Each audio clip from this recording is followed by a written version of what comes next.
Hola mujeres, bienvenidas a otro episodio de Mujeres Create. Estamos estrenando la segunda temporada. Hace unos días posteé mi primera meditación guiada en español. Fue muy divertido, espero que la escuchen. Está bajo el episodio número 30. Este sería ya el segundo episodio que grabo en español. El contenido de los primeros dos episodios se trató de la crisis de la mediana edad y muchas personas me hablan sobre lo importante que son estas conversaciones en nuestra comunidad latina. Entonces, por eso quería también tratar el tema en español. Primero, a repasar qué es una crisis de la mediana edad, cuáles son esos pasos que debemos identificar y cómo podemos hacer para manejar estos momentos tan turbulentos de nuestras vidas. Y la segunda parte será sobre cómo volver a nuestra felicidad, a nuestra paz mental y a sentirnos plenas después que pasamos por una crisis de la mediana edad. Primero, tengo que decir que si ustedes escucharon los episodios de la primera temporada, hablé mucho sobre los cambios de mi carrera, los cambios en mi matrimonio, los cambios en mi casa, muchos cambios que habían en mi vida. En esos momentos, cuando estaba recibiendo esas terapias y procesando todo lo que había pasado en mi vida, ahí fue que me di cuenta que yo estaba atravesando por una crisis de la mediana edad. En el momento no sabía, yo pensaba que me estaba poniendo loca, que por qué me estaban pasando estas cosas. Y luego ahora que estoy procesando todo a través a través de la terapia y de todas las cosas que he aprendido, me doy cuenta que estos cambios son muy necesarios en nuestras vidas y son cambios que en verdad no le pasa a todo el mundo. Quizás a ti te pasó hace mucho tiempo y quizás ni te diste cuenta. Quizás estás en ese momento en donde sientes que están pasando muchas cosas y sientes como que no sabes cómo procesar todo. Quizás lo estás viviendo tú en este momento. O quizás eres una de esas personas que le pasa ya en una edad más avanzada. Yo, por ejemplo, tengo 45, acabo de cumplir 45 y para mí esa edad ha venido con mucha reflexión, con mucho procesar muchas de las cosas que han pasado de niña, mis 20, 30, 40. Es como una recapitulación de todo lo que ha pasado en mi vida. Entonces, a través de todos esos procesos, es que yo me di cuenta que sí, Jessie, estabas literalmente atravesando por una crisis de la mediana edad. Entonces, eso me motivó a crear este contenido porque hay muchas personas cercanas a mí, amistades, familiares, que a veces yo veo que están atravesando por muchas, muchas, muchas cosas y a veces piensan que es que simplemente es no sé, un momento de mala suerte, quizás muchas cosas se acumularon y a veces esas cosas están totalmente em, conectadas con esos cambios que vienen cuando ya estás en tus cuarentas. Como dije antes, algunas personas le pasan a los 50, a los 60. Te puede pasar también en los 30. Algunas personas lo viven en una edad más joven. No importa qué edad sea, cuando estás atravesando por muchos cambios y se te hace difícil procesar esos cambios, entender qué es lo que está pasando, quizás la respuesta es, estoy pasando por una crisis de la mediana edad. Entonces lo que yo hice fue, después que me di cuenta que estaba pasando por una crisis, yo quería comparar las etapas que yo viví con lo que dice Google, porque muchas personas la viven de diferentes maneras. Las 5 etapas que yo recuerdo haber vivido claramente cómo empezó todo y comparé esas etapas que yo viví con lo que ocurre en la mayoría de las personas. Entonces me fui a Google y escribí, Google, ¿cuáles son las etapas de una crisis de mediana edad? Y resulta que muchas de las etapas que yo viví es también lo que reporta Google que le pasa a muchas personas. Yo, por ejemplo, recuerdo cuando estaba jovencita escuchar de la crisis de la mediana edad, pero yo lo escuchaba como trascendente de los hombres. Los hombres cuando pasan por crisis de mediana edad suele pasar, no a todos, pero la forma que nos presentan esa crisis de los hombres es, se divorcian de sus esposas, se buscan una esposa más joven, se compran el carro deportivo, se compran un yate. Es como para el hombre lo han presentado como algo que es material, como que el hombre se libera de manera financiera. Y yo nunca había visto, en verdad, hasta estos años recientes, en donde las conversaciones de las mujeres han estado más profundas, especialmente las mujeres de más edad, como que nos están dando más espacio para expresarnos, para entender nuestras experiencias. Ahora es que se está escuchando más sobre esas crisis pasándole a las mujeres.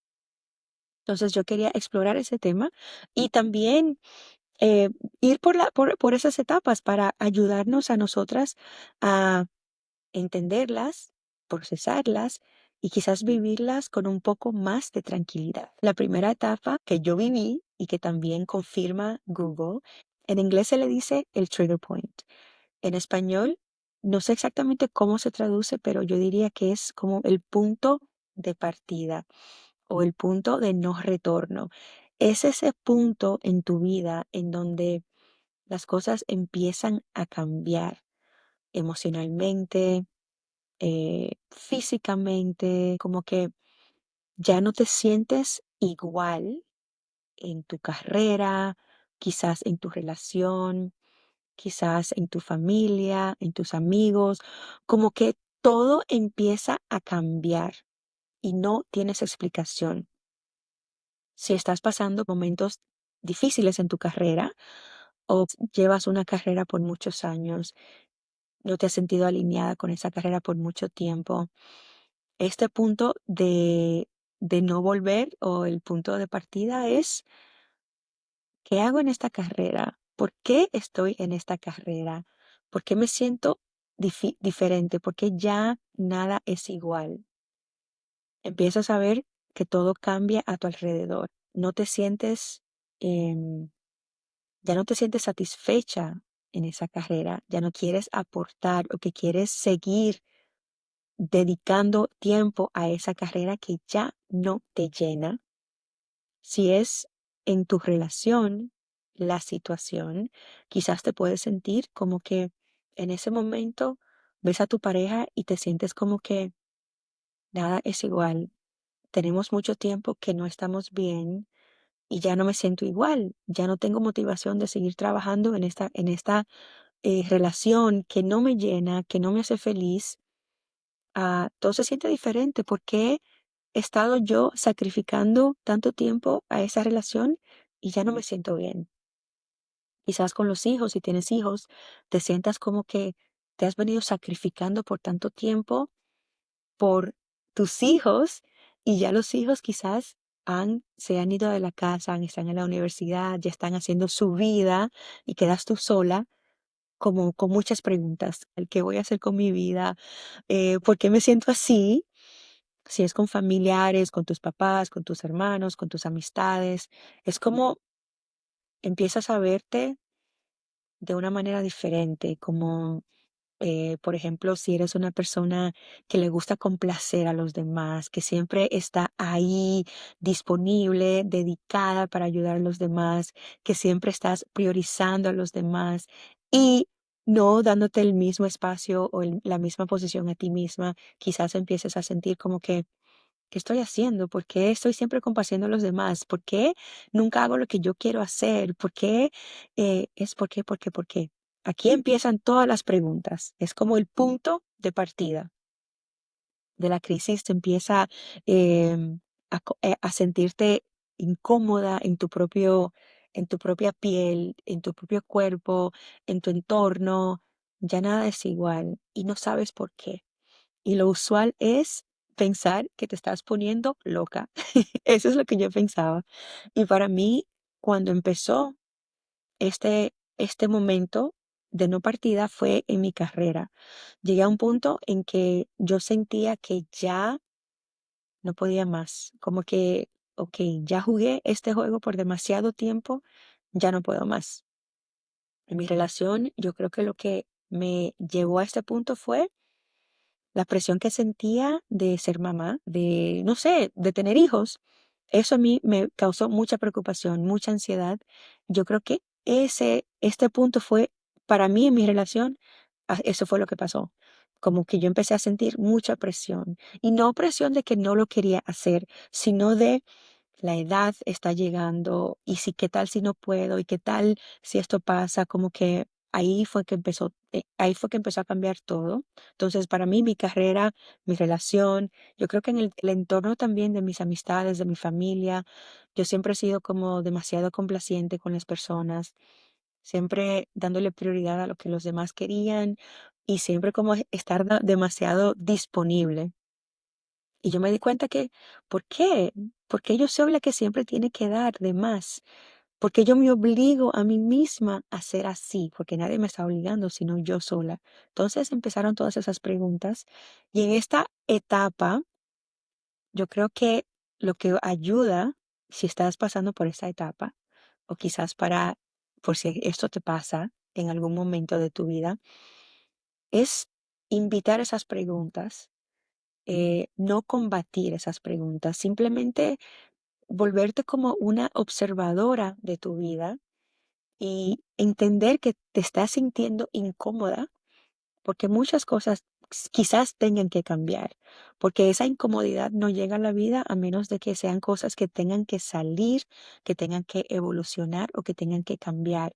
Entonces, no mortificarte mucho tratando de evadir esas preguntas, ignorarlas, silenciarlas, sino invitarlas y quizás te ayude mucho reflexionar sobre esas preguntas, escribir, journaling sobre esas preguntas y poco a poco ir escuchando la voz interior de, ¿esta es una pregunta que me está pasando porque algo tiene que cambiar o simplemente porque es algo que tengo que solucionar en mi vida o corregir algo en mi vida? Entonces, invitar ese proceso de confusión, de preguntas, de curiosidad, no resistirlo, sino abrirte a ese proceso. La segunda etapa es, naturalmente, el enojo. Si tienes todas esas preguntas en tu vida y nada, no te sientes bien en ningún lado, va a llegar un momento que vas a sentir mucho enojo, mucha rabia, mucho fuego, mucha frustración. Entonces, esa es la segunda etapa, el enojo. Durante el enojo, ya quizás sientas que vas de preguntarte qué hago en este trabajo a la etapa de enojo que es, me voy a renunciar a este trabajo, ya no puedo más, ya no aguanto más, me voy de aquí. Si es una relación, la pregunta que pasa en la primera etapa es, ¿qué hago en esa relación? ¿Por qué me sacrifiqué tanto? Ya no puedo más. En la etapa de enojo sería, voy a terminar mi matrimonio, voy a terminar mi relación, me voy de esta casa. Entonces, la etapa de enojo es la acción que tomamos a veces por esa frustración que va como que se va acumulando en nosotras. En esta etapa es donde si estás pasando por cambios hormonales, lo vas a sentir aún más amplificado porque no solo estás tratando con muchas preguntas en tu vida, sino también cambios hormonales que te están empujando y te están inflamando y están como que alimentando ese fuego que ya está en ti. En esta etapa es como una explosión de verdades, ¿no? Sí, si eres una persona que complacía a todo el mundo, en esta etapa quizás te vuelvas una persona que ya no quiere complacer a nadie, que quiere expresarse, que quiere poder decir su verdad, que quiere ya ser un poquito más libre de pensamiento, palabra, acción, porque esa rabia te está diciendo, ya, habla, ya, haz, ya, sal de tu, no sé, de tu zona de confort, porque eso es lo que hace el fuego, ¿no? Es como que transforma, transmuta. Y a veces muchas personas en esta etapa, como no nos damos cuenta que estamos en una etapa de fuego, de enojo, de furia, causamos mucha destrucción en nuestras vidas, en nuestras relaciones, en nuestro trabajo, en nuestro entorno, porque nos dejamos llevar por esa furia que tenemos dentro, porque no sabemos lo que está pasando. A veces esa destrucción se puede resolverse. Muchas veces no. Entonces, esta es una etapa en donde tenemos que tener mucho cuidado de no dejarnos llevar por esa rabia que sentimos, entender, estoy sintiendo furia, mejor me alejo de este momento y me voy a mi casa y me quedo tranquila, mejor no contesto ese email, mejor no contesto ese mensaje, mejor no hago esa llamada, mejor no me meto en situaciones en donde me van a causar más furia, más enojo. Tratar de manejarlo desde esa manera porque en verdad a veces causamos daños que no podemos reparar.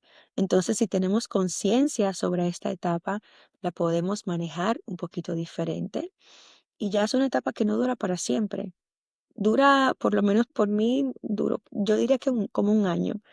Y esta etapa es una etapa que puede enfermarnos mucho, porque imagínense cómo nuestro cuerpo se siente cuando sientes mucha furia, mucho enojo, eh, se siente inflamado, se siente irritado. Entonces, mantener esa irritación, esa inflamación en tu cuerpo por mucho tiempo no te hace bien. Es una etapa que te puede enfermar. Y para mí lo que estaba pasando también era en ese momento que pasé por la etapa de enojo, estaba pasando también por situaciones de salud. Yo tenía, como saben, me tuve que hacer una histerectomía y en ese tiempo la situación en mi útero estaba como que bien inflamada y esa inflamación estaba causando más inflamación en mi cuerpo. Entonces, imagínense, cambios hormonales, cambios físicos, crisis de la mediana edad. Fue una fórmula explosiva para mí. La tercera etapa es la etapa de la negación. Es la etapa en donde quizás te sientas como que estás envejeciendo y no sabes cómo llegaste a esa edad, por ejemplo, 45, se me hace difícil a mí pensar, tengo 45. Hace 20 años yo tenía 25 y ese tiempo pasó tan rápido. Entonces, en esta etapa es donde te sientes como que ya se pasó la mejor etapa de mi vida, ya quizás no pueda lograr las cosas que quería lograr, estoy avanzando en edad, quizás me sienta vieja, quizás sienta como que no me veo igual, es negar el momento en el que estás. No quieres entender que ya tu cuerpo, tu mente, tu alma necesita evolucionar. Desde el punto de vista físico, ya quizás los hábitos que tenías cuando tenías 20 tengan que evolucionar ahora que tienes 40, 50 o quizás más edad. Saber que cuidar nuestro cuerpo es totalmente diferente a como lo hacíamos cuando teníamos 20 o 30. Ahora es cuidarnos de caer en enfermedades, diabetes, colesterol, presión alta, artritis, todas esas enfermedades que escuchamos y que pensamos que nunca nos van a alcanzar, pero que en esta edad sí, en verdad, a veces aparecen. Entonces, en la etapa de la negación es como que no querer aceptar que ya estás en una edad en donde tienes que evolucionar, cambiar hábitos, cambiar entornos si no te están haciendo bien. Y muchas personas, y no estoy juzgando a esas personas, simplemente estoy exponiendo ejemplos, muchas personas se rehúsan a verse como están en ese momento, en vez de mirarte al espejo y decir, ok, tengo que cuidarme de manera diferente. Tengo que dormir más temprano, no tomar tanto alcohol, no comer tanta azúcar, hacer ejercicios, hacer cosas más productivas para mí. Si no reconocemos que nuestro cuerpo está cambiando, nuestra cara está cambiando, ya no somos una jovencita de 20 y 25, que somos ya mujeres hechas y derechas de 45, de 50, de 55.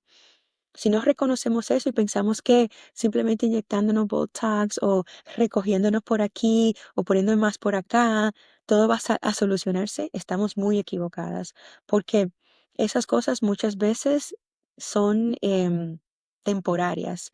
Nunca estamos totalmente felices, siempre queremos arreglar otra cosa, arreglar otra cosa, cuando lo único que tenemos que arreglar es la manera que nos vemos.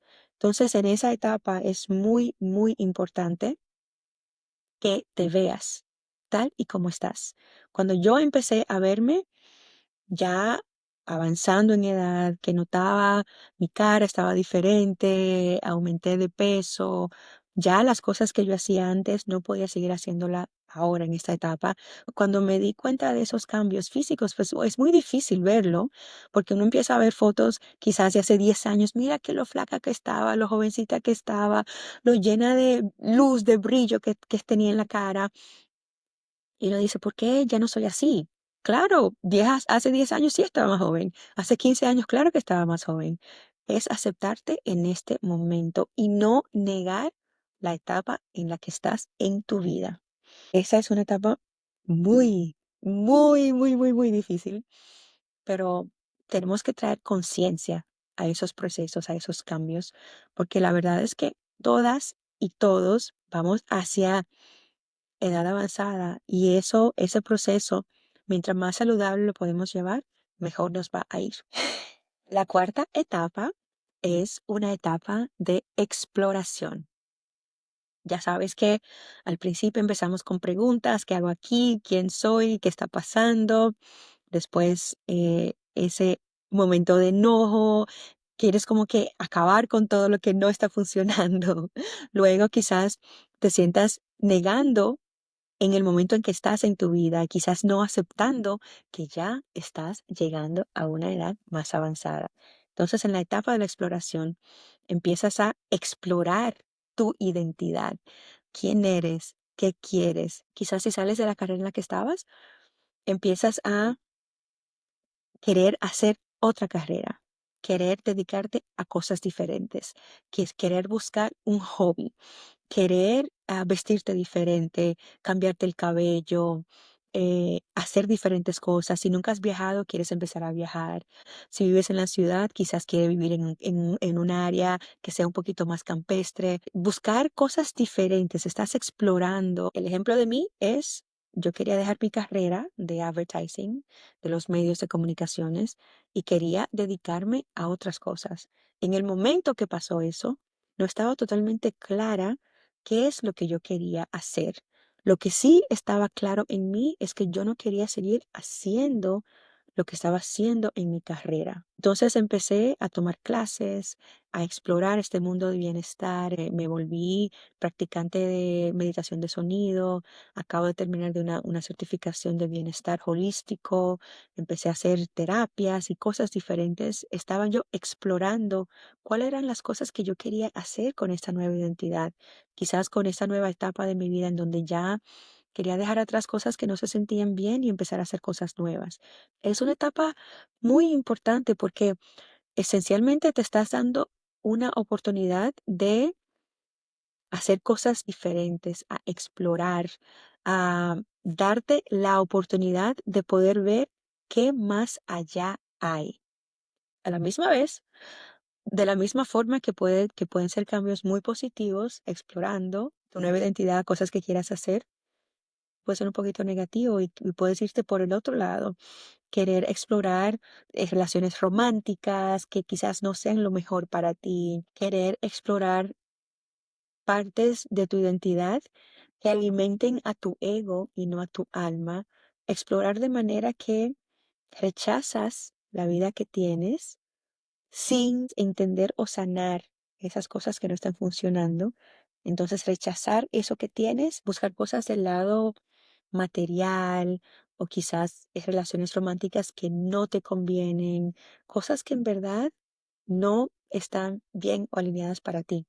Entonces, en esta etapa de exploración es importante distinguir, estoy explorando porque quiero crecer y evolucionar y quiero por fin hacer las cosas que yo quiero hacer, o estoy explorando porque aún no me conozco y aún no quiero sentirme incómoda, no quiero sentirme ese vacío en mi vida. Entonces, entender esas dos partes es muy importante en esta etapa de exploración. La última etapa es aceptación. Esa aceptación de decir las cosas que no están funcionando en mi vida, las voy a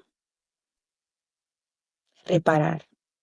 Quizás dejar algunas cosas a un lado, invertir más tiempo en esas cosas que no están bien, pero quiero mantenerlas todavía en mi vida. Y aceptar que ya estoy en un lado de mi vida en donde tengo que tomar mejores decisiones, tengo que cuidarme, tengo que elegir las personas, el trabajo, las parejas con más intencionalidad, para yo ser feliz. Es como aceptar que sí, estoy llegando a una etapa de más edad y no pasa nada.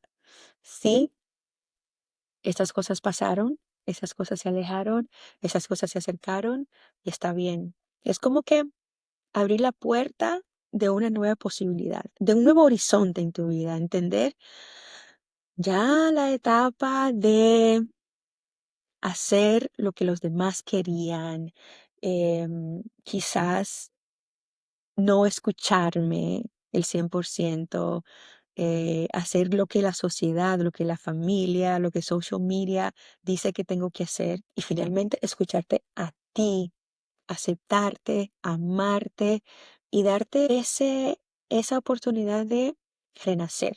Esa es la etapa de aceptación. Y es una etapa muy bonita y es una etapa que siempre viene. Yo creo que lo más difícil a veces en una crisis de mediana edad es pensar, esto nunca va a terminar. Yo siempre me voy a sentir incómoda. Pensar que la vida ya va a ser así. Y no es así. Todo tiene su final, como dice la canción. Puede que la crisis te dure 1 año, 2 años, 3 años, 4 años, 5 años, 10 años. Hay personas, una amiga me contactó después del episodio que grabé en inglés y me dijo, sabes, llevo muchos años en esa situación y yo quiero saber qué puedo hacer para sentirme mejor. Siento que nunca va a terminar. Y sí, va a terminar. La segunda parte de este episodio se trata sobre eso. ¿Cuáles son las cosas, las prácticas que me ayudaron a mí a sentirme mejor después de la crisis? ¿Qué fue lo que tuve que hacer para sentirme mejor, para estar feliz, para estar motivada, para estar presente en mi vida, para estar más relajada? Hay muchas cosas que hice, pero en esa etapa es ser consciente de que estamos pasando por algo difícil, darnos el tiempo de procesar, de vivirlo, de no evitar, de no saltar ningún tipo de etapa, sino como que tratar cada cosa como algo que te toca y algo de lo que quieres salir adelante, ¿no? Espero que les haya ayudado mucho esta estructura, esta lista. Si hay cosas que quizás faltaron, avísenme, mándenme mensajes, comentarios, emails. Me encanta siempre responder a todas estas preguntas. Entonces, ahora pasamos a la segunda parte del episodio.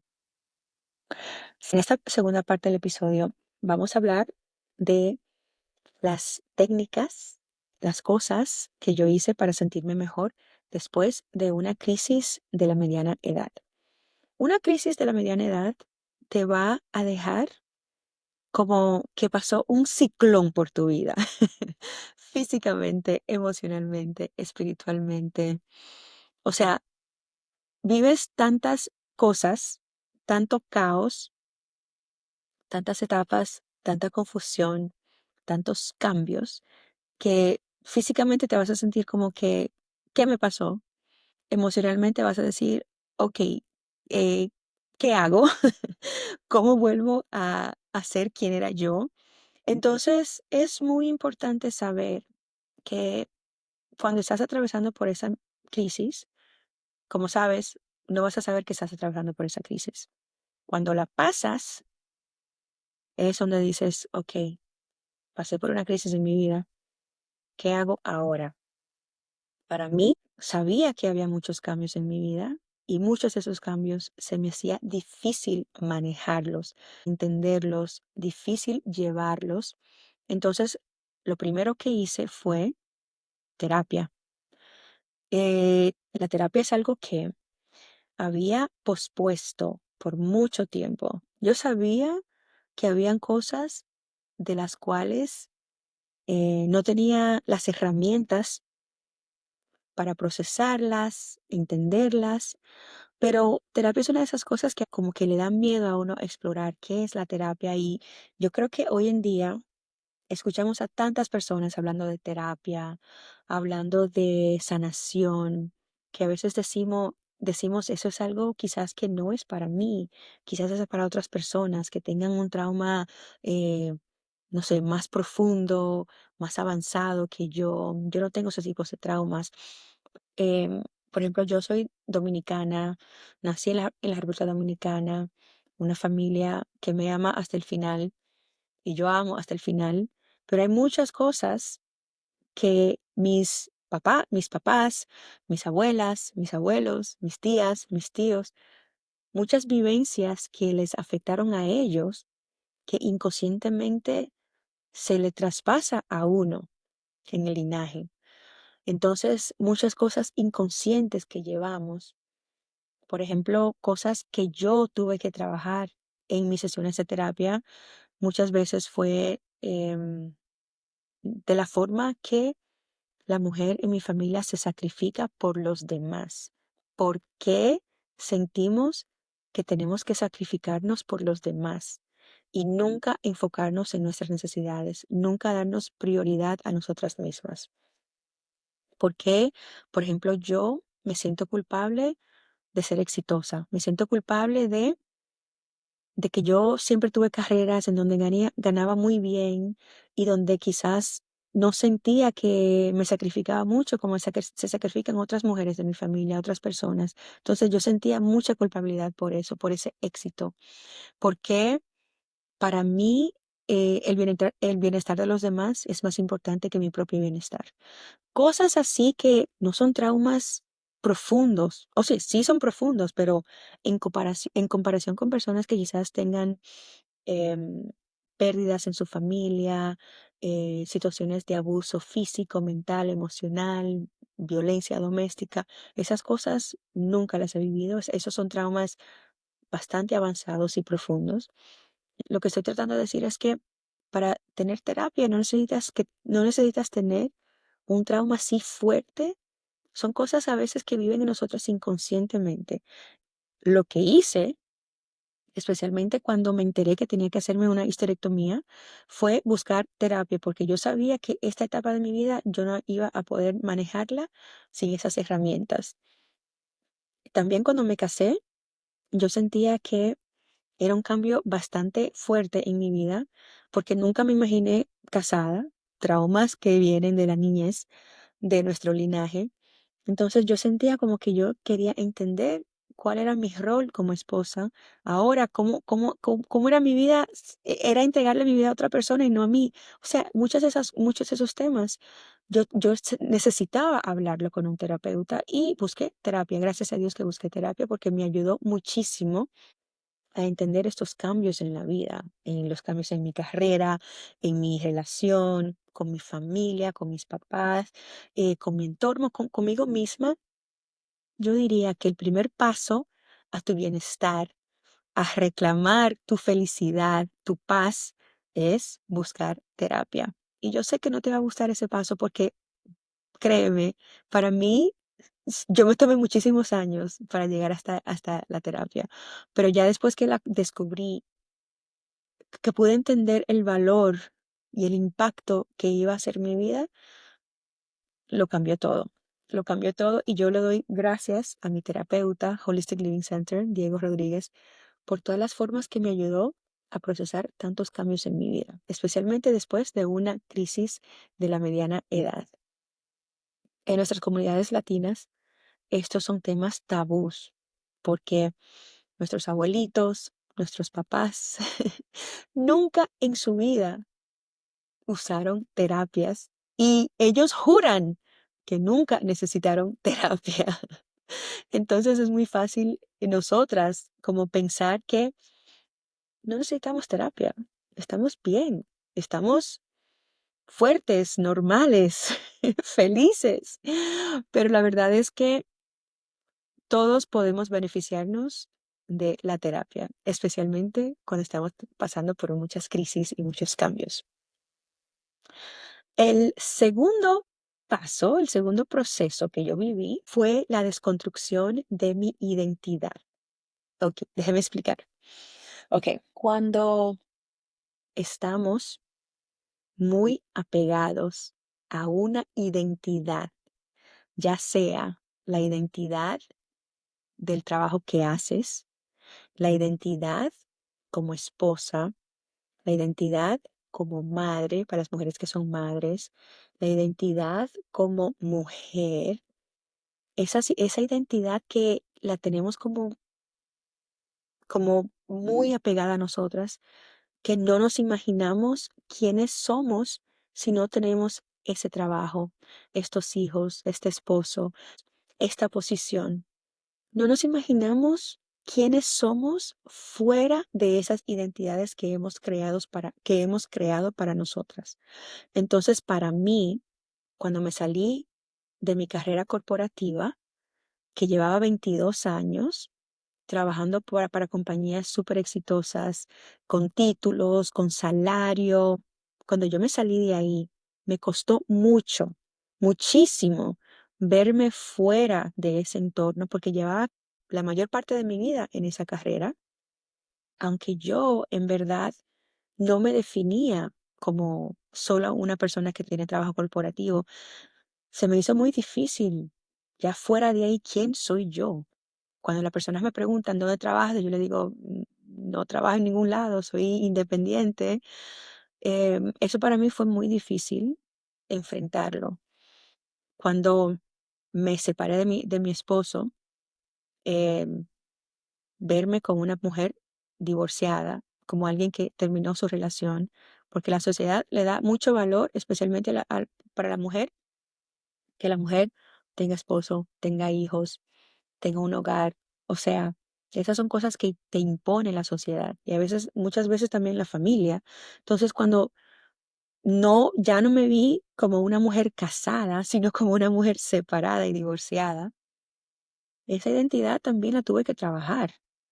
Tercero, cuando me tuve que hacer la histerectomía, que me sacaron el útero, que ya fue algo que viví y que ya supe que en mi vida nunca iba a poder tener hijos. Decidido, ya pase lo que pase, eso es algo que nunca iba a pasar en mi vida, por lo menos de manera así, yo trayendo en el vientre un bebé. Esa identidad es muy difícil porque muchas mujeres, desde que somos adolescentes, nos imponen a pensar, te vas a casar, vas a tener hijos. Entonces, esa es parte de nuestra identidad como mujer. La mujer aquí es lo que viene a este mundo a ser mamá. Eso es lo que pensamos, eso es lo que nos imponen. Entonces, para mí también fue entender qué tipo de mujer soy si yo no tengo un útero. El útero es definitivo de la mujer, ¿no? Entonces, trabajar esa parte también fue muy difícil. Em, Trabajar la parte de ser alguien ahora en este mundo de crear contenido, de hacer podcast, de hacer trabajos independientes, de hacer trabajo de bienestar, trabajar esa identidad, porque muchas veces lo que me pasa es que me veo como mi identidad de mi carrera que hacía antes. Y no, quizás a veces se me hace difícil aceptar que ya no hago eso, que ahora hago esto. Y quizás las personas que me conocen no me ven como una persona que trabaja en bienestar. Quizás me ven todavía como una persona que trabaja en advertising, en medios. Entonces a veces me cuesta a mí también verme de esa forma. Lo que pasa cuando desconstruimos nuestra identidad, especialmente después de pasar por muchos cambios, nos damos una oportunidad de saber, yo no soy solo una trabajadora corporativa, una esposa, una mamá, una mujer. Yo soy un ser humano que tiene derecho a rehacer su vida las veces que quiera, que tiene derechos a dar giros, a explorar diferentes cosas y que no permite que nada ni nadie defina quién es, sino ella solo puede definir quién es. Y esa definición no es dependiente ni de un trabajo, ni de un hogar, ni de un esposo, ni de hijos, sino de tu alma, de cómo tú te quieras ver. Cuando nos damos a la oportunidad de desconstruir y reconstruir nuestra identidad desde el punto de vista de yo soy un alma que vino a este mundo a vivir experiencias y mi alma lo que busca es estar en paz, vivir en amor, hacer el bien y disfrutar y explorar todas las formas de expresión que yo quiera explorar. Entonces es una parte muy bonita que nos va a liberar muchísimo. Ya cuando yo dejé de preocuparme, si las personas me preguntaban, ¿no tú trabajas? Oh, ¿y tu esposo? Oh, ¿y tú tienes hijos? Cuando dejé de preocuparme por esas cosas y responder claramente, no estoy trabajando, me divorcié, no tengo hijos, yo como que me liberé, mucho, mucho, muchísimo me liberé de esa preocupación, de ese peso y de decir, bueno, sí, así soy. ¿Y, ¿y qué? No pasa nada. La tercera parte es una parte un poco controversial. ¿Por qué?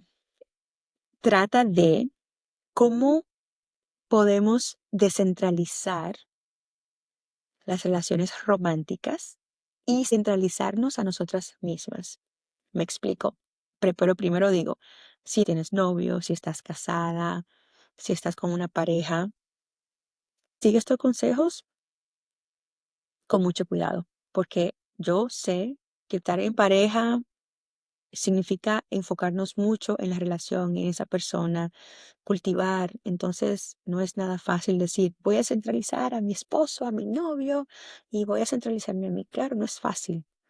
Lo que me refiero es, en este momento de mi vida, yo estoy acabada de separarme en el proceso de divorcio. Para mí ha sido muy refrescante poder enfocarme solo en mí. ¿Por qué? Desde que estamos, yo diría que adolescentes, cuando empiezas a sentir como atracción por los niños en la escuela y como que siempre te preguntan, ¿tienes novio? No, no tengo novio. Y después va a la high school y todo el mundo tiene novios y tú quieres tener novio, pero ¿por qué no tengo novio? Después en el college y tengo novio, no tengo novio. Después que te gradúas del college, si te casas o no te casas, si tengo novio, estoy en esa, siempre en esa búsqueda, ¿no? Es normal, es parte de la vida y es divertido, pero tanta energía que gastamos en relaciones románticas, tanta energía en enfocarnos en buscar a otra persona, en conocer a otras personas y no en conocernos a nosotros y no en dedicar ese tiempo a nosotros y no en invertir en nosotras. Es como que, wow, si piensas, si calculas a qué edad te enamoraste por primera vez. Después de eso, ¿hasta dónde llegaste con tu pareja? Todo ese tiempo pensando en otra persona, dedicando a otra persona, sacrificándote por otra persona. Entonces, mi consejo es, si estás en un momento de tu vida que acabas de atravesar por una crisis y ahora puedes estar enfocada 100% en ti, te felicito, porque esta parte es crucial para volver a ser feliz, para volver a estar tranquila, para poder estar en paz. Es como que dedicarte tiempo a ti. Yo estoy 100% enfocada en mi bienestar. Por primera vez en mi vida, enfocada en mi bienestar. Estoy nutriendo mi alma, mi cuerpo, mi mente y solo pensando en lo que yo quiero hacer. Claro, en las relaciones tenemos que tener esas relaciones muy saludables para saber que no podemos estar sacrificándonos por la otra persona, que es un balance que tenemos que tener. Pero muchas mujeres especialmente se entregan 100% a sus parejas y a veces nos olvidamos de nosotras. Entonces, aún estés en una pareja, ¿cómo puedes traer ese balance y enfocarte un poquito más en ti? Quizás pensar en ti primero que en los demás, cuidarte a ti. A veces cuando estamos en relaciones románticas no invertimos en nuestras amistades, en nuestras familias, en nuestros papás, nuestros hermanos. Entonces, ¿cómo podemos balancear esa ecuación de tiempo, de cómo nos manejamos con ese tiempo que dedicamos a otros? Y si queremos salir con nuestras amigas, estar con nuestros papás, con nuestras familias, saber que tenemos el derecho de hacer eso, para mí ha sido totalmente refrescante. Me encanta este momento que estoy viviendo en mi vida. La cuarta recomendación es muy especial y un poquito difícil de explicar. Se trata de balancear nuestras energías femeninas y nuestras energías masculinas. A veces, especialmente en nuestras comunidades, no nos explican que cada ser humano, ya sea hombre o mujer, maneja energías femeninas y energías masculinas, todas y todos. mujer, tienes un lado masculino y tienes un lado femenino. Lo que pasa muchas veces es que la mujer está actuando mayormente desde su lado masculino. Y déjeme explicarle. Por ejemplo, en mi familia que amo, que adoro, que iría hasta el final del mundo por ella, mi familia es mayormente mujeres. Mujeres que criaron a sus hijos solas, desde mi abuela, mis tías, un linaje larguísimo de mujeres que siempre han respondido por los dos padres, ¿no? Siempre han estado ahí para sus hijos. Han sido quienes proveen alimento, techo, educación, todo lo que necesitan los hijos han sido mayormente proveído por las mujeres. ¿Qué pasa cuando eres una mujer que estás acostumbrada a ser la que provee, la que protege, la que responde? Tienes que tener un nivel de masculinidad para poder lograr todas esas cosas, que quizás si te vas muy del lado femenino, no puedes lograr. El lado femenino es el lado suave, el lado, el lado que da amor, el lado que siente, que sabe de emociones, el lado que no tiene miedo a llorar, el lado que no tiene miedo a ser vulnerable. Ese es el lado femenino, el lado que da vida, que sin ese lado no existe nada más. Si la mujer no da vida, no existe nada. Entonces es el lado más hermoso que tenemos. Cuando nos vamos por el lado masculino, que solo protegemos, proveemos, respondemos, cuidamos, trabajamos. Ese lado, claro, también es muy crucial, pero si estamos solamente actuando desde el lado masculino, ¿qué va a pasar? Vamos a estar súper agotadas, vamos a pensar que tenemos algo que probar, vamos a pensar que quizás tenemos que competir, vamos a pensar que la respuesta de todo es no mostrar nuestros sentimientos, nunca ser vulnerables, nunca mostrarnos suave, nunca mostrarnos débiles, y vamos a crear una capa tan fuerte de protección que ese lado femenino nunca va a salir a flor. Nunca vamos a permitirnos sentir, descansar. No vamos a permitirnos eh, la suavidad de nuestra vida, como caer en ese lado suave de nuestra vida, siempre el lado rígido que, que planifica, que resuelve, y nunca el lado que nos permite simplemente fluir. Balancear esas energías es tan importante. Para mí, cuando yo salí del lado corporativo, cambió mucho esa parte porque en el lado corporativo siempre me decían, oye, Yesenia, tú tienes que ser más agresiva, varias cosas. Entonces yo me creía eso y siempre tenía que ser más fuerte, más competitiva, más abrupta, como más, no sé, más masculina. Ahora que yo estoy de este lado, que no estoy, que estoy fuera de ahí, que no tengo que competir con nadie, que no tengo que probar nada a nadie, que he tomado tiempo para descansar, para entender las cosas que son importantes en la vida, que me he como que alineado con mi lado femenino más que con mi lado masculino. Me doy cuenta, lo que pasa es que estamos demasiado enfocadas en demostrar, en competir, en seguir, en proveer, en X, Y, Z. Entonces, cuando balanceamos esas energías, nos damos cuenta de que la vida no tiene que ser tan difícil, que podemos darnos ese permiso de ser mujeres, de ser suaves, de sentirnos como mujeres bellas, hermosas, suaves, las que traen el amor a la casa, las que traen la paz, las que traen el equilibrio. ¿Sí? Eso es lo que somos, mujeres así somos. Y las mujeres somos los seres más fuertes de todo el planeta. Que nadie me pelee ese punto porque si hay algo que he aprendido de mi familia, de las mujeres de mi familia, es que somos los seres humanos más fuertes e invencibles. Eso somos las mujeres, inquebrantables, pero eso no significa que no podamos ser suaves también. Si quieres entender, ok, cuánto desbalance hay en mi vida en esta área, puedes buscar síntomas en Google, que son cosas femeninas y masculinas.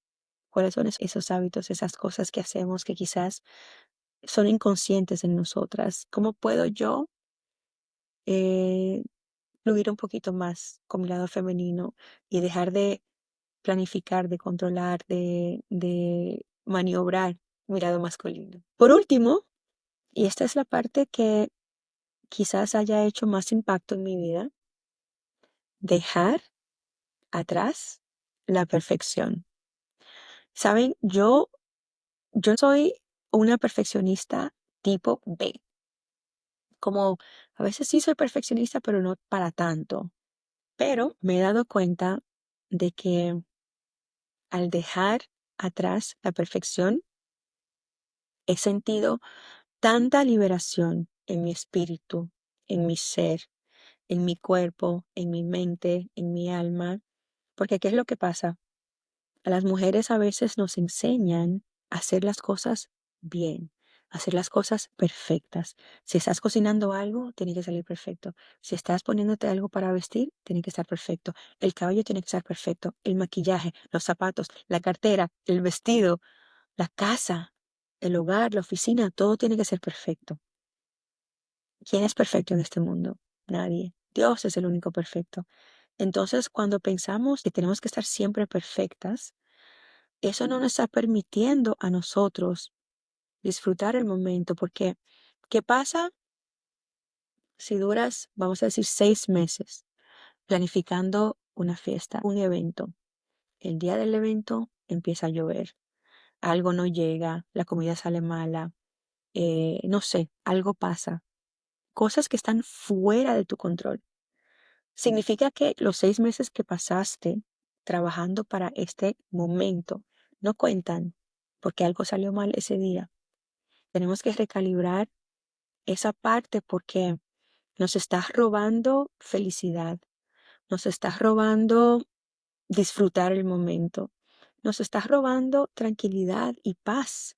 Em, Cuando nosotros entendemos que la vida es imperfecta, somos imperfectas y que si algo no sale perfectamente como pensábamos, no se termina el mundo. Claro, hay excepciones, claro que hay cosas que sí tienen que salir perfectamente, pero cuando nos deshacemos de esa idea de que todo tiene que ser así como tiene que ser y aceptamos que, ok, darnos como un margen de error, porque no pasa nada, en verdad no pasa nada, y liberar nuestras almas para que podamos disfrutar ese momento. Yo, por ejemplo, a veces me enfocaba demasiado en la tardanza o esto tiene que ser así porque se ve más bonito así, porque quiero que todo sea lindo y perfecto, y si no está perfecto no me voy a sentir bien. Claro, ok, sí queremos que todo salga decorado a la perfección, pero ¿y si no? Si alguien te llama y dice, ay, mira, estoy aquí cerca de tu casa, ¿puedo pasar a verte?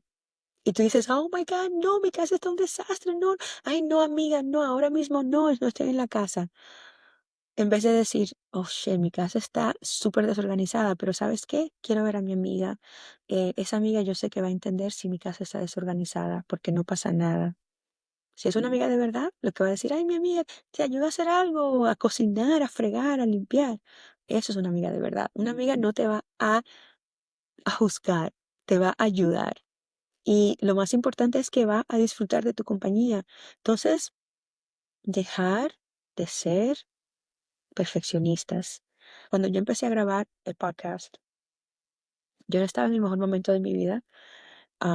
Me veía físicamente súper inflamada, no muy bien. Lo reconozco. Ahora que veo los videos, yo digo, wow, pero yo por qué puse ese video. Pero muchas veces lo que me pasaba era que grababa los episodios, no me gustaba cómo me veía y yo decía, no lo voy a postear. Pero entonces no quería volver a grabar otra hora porque no me gustaba cómo me veía, sino que decía, ¿sabes qué? No me gusta cómo me veo, pero no me importa. El punto no es que me vean de una manera, el punto es que me escuchen el mensaje que quiero compartir. Entonces, cuando yo empecé adoptar esa mentalidad de yo no tengo que siempre verme perfecta, no siempre todo tiene que estar perfecto. Está perfecto así como está y aceptarlo de esa manera, eso a mí me dio la oportunidad de poder avanzar, de poder verme desde el lente de la imperfección, porque yo no tengo que ser perfecta. Aún así, ella ha crecido con esa idea de perfeccionismo, porque soy la hija mayor, porque siempre tengo que seguir las reglas, porque quizás quiero dar un buen ejemplo a mis hermanos, a las personas que están a mi alrededor. Claro, uno quiere dar un buen ejemplo, pero no quiere decir que siempre tiene que ser perfecta. Entonces, esa es la idea, entender qué tanta importancia les damos a a la perfección y cómo podemos permitir que la imperfección nos libere. Espero que les haya gustado este episodio. Lo hice con mucho amor. Les mando un beso, un abrazo. Ya saben, cualquier comentario, cualquier idea, me las pueden enviar por Instagram, por email, por YouTube. Y estoy siempre aquí para recibirlas. Un beso, las quiero mucho y nos vemos muy pronto.